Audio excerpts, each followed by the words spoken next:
সবাইকে শুভেচ্ছা, স্বাগত প্রথম আলোর নিয়মিত আয়োজন বার্তা সংক্ষেপে। সঙ্গে আছি আমি বায়েজিদ আহমেদ। জানিয়ে দিচ্ছি আজকের গুরুত্বপূর্ণ খবরগুলো। মধ্যপ্রাচ্যে যুদ্ধবন্ধের বিষয়ে যুক্তরাষ্ট্র ও ইরানের মধ্যকার চুক্তি পরবর্তী পদক্ষেপগুলো নিয়ে আলোচনার জন্য সুইজারল্যান্ড সফর করার কথা থাকলেও তা স্থগিত করেছেন মার্কিন ভাইস প্রেসিডেন্ট জেডি ভ্যান্স। সুইজারল্যান্ডের পররাষ্ট্র মন্ত্রণালয় জানিয়েছে, যুক্তরাষ্ট্র ও ইরানের মধ্যকার আলোচনা স্থগিত করা হয়েছে, তবে চূড়ান্ত চুক্তি নিয়ে আলোচনার জন্য প্রস্তুতি চলছে। শুক্রবার এই আলোচনা শুরু হওয়ার কথা ছিল।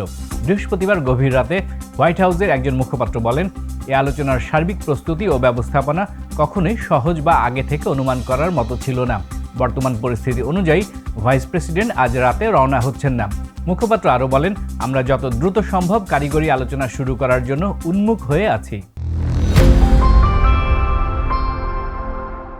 কার্যক্রম নিষিদ্ধ আওয়ামী লীগের প্রতিষ্ঠাবার্ষিকী উপলক্ষে বিশেষ কোনো আশঙ্কা নেই, তবে পুলিশ সতর্ক অবস্থায় আছে। শুক্রবার সকালে ঢাকা মহানগর পুলিশের মিডিয়া সেন্টারে এক সংবাদ সম্মেলনে অতিরিক্ত কমিশনার এস.এন. নজরুল ইসলাম একথা বলেন। 23 জুন আওয়ামী লীগের প্রতিষ্ঠাবার্ষিকী বিষয়ে এক প্রশ্নের জবাবে এস.এন. নজরুল ইসলাম বলেন, সারা বছরই বিভিন্ন কর্মসূচি থাকে। আমাদের সামনে বড় কর্মসূচি হচ্ছে 10 মহরম বা আশুরা, পাশাপাশি 23 জুন একটি দলের প্রতিষ্ঠাবার্ষিকী রয়েছে। আমরা সর্বোচ্চ সতর্ক অবস্থানে আছি। নগরবাসীর নিরাপত্তা নিশ্চিত করতে চেকপোস্ট, টহল, বিশেষ অভিযান সহ প্রয়োজনীয় ব্যবস্থা নেওয়া হয়েছে।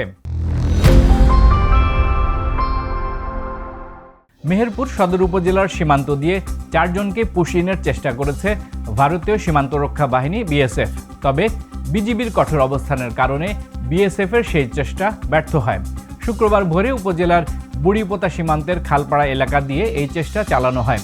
বিজিবি জানায়, সীমান্তের ওই এলাকার বিপরীতে ভারতের পশ্চিমবঙ্গের নদিয়া জেলার নাটনা বিএসএফ ক্যাম্প। শুক্রবার ভোরে শূন্য রেখার ওপারে অস্বাভাবিক নড়াচড়া লক্ষ্য করার বিষয়টি বিজিবিকে অবহিত করে স্থানীয়রা। এ সময় সীমান্ত এলাকার 4 জন ব্যক্তিকে দেখতে পান স্থানীয়রা।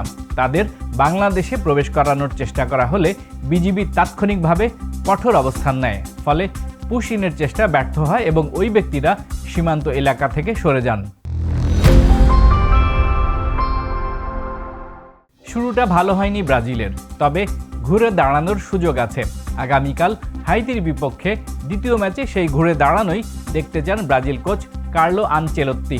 সে লক্ষ্যে দলে কিছু পরিবর্তন আসবে বলে জানিয়েছেন তিনি। মরক্কোর বিপক্ষে রাফিনিয়া, কাসেমিরোরা সেরাটা দিতে পারেননি। ম্যাচের পর এ নিয়ে কথাও হয়েছে অনেক। ব্রাজিলের শুরুর একাদশে তাদের জায়গা নিয়েও প্রশ্ন তুলেছেন কেউ কেউ। আনচেলত্তি অবশ্য পরিবর্তনের কথা জানালেও কোন পজিশনের ক্ষেত্রে হবে তা জানাননি। ফিলাডেলফিয়াতে ম্যাচ পূর্ববর্তী সংবাদ সম্মেলনে তিনি বলেছেন, আমরা কিছু পরিবর্তন করব, খেলার মান আরও ভালো করতে চাই, আমরা আরও ভালো করতে পারি এবং সেটা করতেই হবে।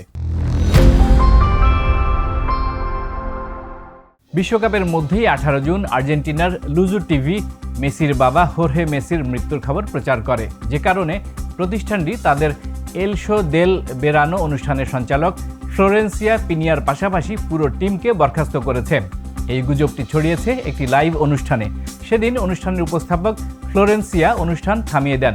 গম্ভীর মুখে দর্শকদের জানান, মেসির বাবা একটু আগে মারা গেছেন।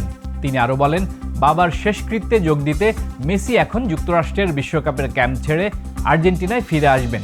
পরে অবশ্য মেসির পরিবারের পক্ষ থেকে এক বিবৃতিতে জানানো হয়, হোর্হে মেসি চিকিৎসকদের তত্ত্বাবধানে আছেন, সুস্থ হয়ে ওঠার প্রক্রিয়া রয়েছেন এবং তার শারীরিক অবস্থার উন্নতি হচ্ছে। বিবৃতিতে আরও বলা হয়, হোর্হে মেসির শারীরিক অবস্থা সম্পর্কে সঠিক ও নির্ভরযোগ্য তথ্য কেবল তার নিকটতম পরিবারের সদস্যদের কাছেই রয়েছে। এ অবস্থায় আমরা সবাইকে দায়িত্বশীলতা, সংযম ও মানবিক প্রদর্শনের আহ্বান জানাই।